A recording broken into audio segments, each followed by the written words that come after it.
கால் நீட்டி உட்கார்ந்து இருக்கிறான் கிருஷ்ணன். எல்லாம் வேலை முடிஞ்சிருது. இதோ கொஞ்ச நாள்ல கிருஷ்ணனும் இறக்க போகிறான், அவனும் போய் ஆகணும், அவனுடைய விதியும் முடிய போகிறார். அப்படி உட்கார்ந்து இருக்கும்போது காலை பிடிச்சு அமுக்கிக்கிட்டே இருந்தானா ஒருத்தன், அவன் பேர் உத்தவன்.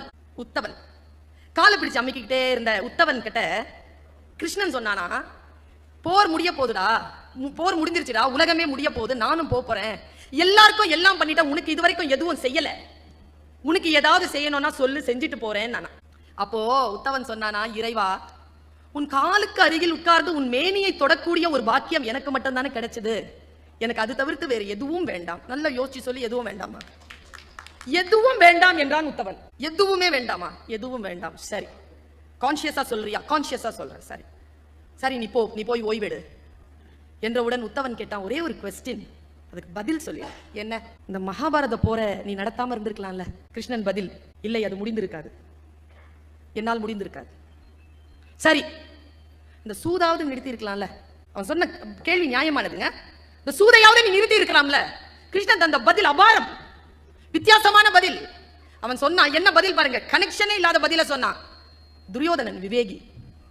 அவன் சொன்ன பதில், துரியோதனன் விவேகி, அதனால் என்னால் சூதை நிறுத்த முடியவில்லை. என்ன விவேகி? கிருஷ்ணன் சொன்ன பதில் என்ன நுட்பமான பதில் தெரியுமா? துரியோதனனுக்கு சூதாட தெரியாது என்பது தெரியும். தனக்கு சூதாட தெரியாது என்பதை துரியோதனன் அறிந்திருந்தான். அதனால் தன்னுடைய மாமனான சகுனியை வைத்து விளையாடினான்.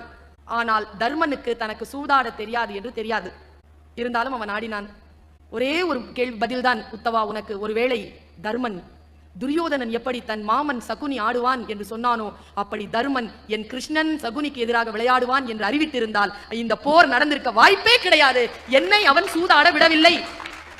நம்பர் 1. அதுலயும் தர்மர் ஒரு வேலை செஞ்சிருக்கிறார். என்னன்னா, இறைவா நான் சூதாடுவது கிருஷ்ணனுக்கு தெரியக்கூடாது என்று வேண்டிக் கொண்டான். பிரச்சனையா? உடனே உத்தவன் கேட்டான், எங்க பாருங்க ஞானம் வருது. உத்தவன் கேட்டான், ஏன் இறைவா அவர்கள் அழைக்கவில்லை என்றாலும் நீ போக மாட்டாயா? கிருஷ்ணன் தந்த பதில், அப்படியெல்லாம் இல்லப்பா, நான் வாசல்ல தான் நின்னுட்டு இருந்தேன், கூப்பிட்டு இருந்தா ஓடி வந்திருப்பேன், அவன் கூப்பிடல. அடுத்ததாக மறுபடியும் உத்தவன் கேட்கிறான், அப்படி என்றால் வாசலில் நிற்பதுதான் உன் வேலையா? அழைத்தால் மட்டும்தான் வருவாயா? ஆம், அப்படித்தான், அழைத்தால் மட்டும்தான் வருவேன். ஆனால் எது தெரியுமா மனிதர்களை வழி நடத்தும்? நான் செய்யும் உதவி அல்ல, அவர்கள் எந்த காரியம் செய்தாலும் நான் பக்கத்தில் சாட்சியாக நிற்கிறேன் என்கின்ற ஒரு அறிவு போதும். அவர்கள் எந்த தவறும் செய்யாமல் தன்னைத்தானே காப்பாற்றிக் கொள்ளலாம் என்று பேசினான் கிருஷ்ணன். நாம் எந்த காரியம் செய்தாலும் அந்த காரியம் இறைவனால் கண்காணிக்கப்படுகிறது, அவன் நம்மை பார்த்து கொண்டிருக்கிறான் என்கின்ற ஒற்றை எண்ணம் போதும் நாம் அறம் சார்ந்த செயல்களை செய்வோம்.